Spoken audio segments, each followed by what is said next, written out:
Today I am going to show you how to change the color or the design of any t-shirt in Photoshop. So let's get started.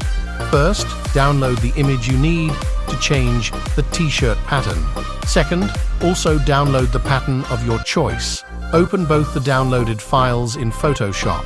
Copy the pattern, paste in the image that you need to change. Resize the pattern until it covers the t-shirt. Now hide the layer.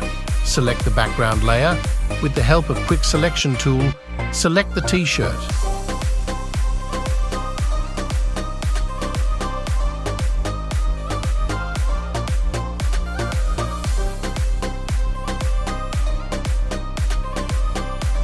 Now select and unhide Layer 1 and Layer Mask it. Right-click on Layer 1 and select Blending Option. Under Blending Option panel, go the underlying layer option and pressing Alt on U keyboard, drag the left node until you are satisfied with the output.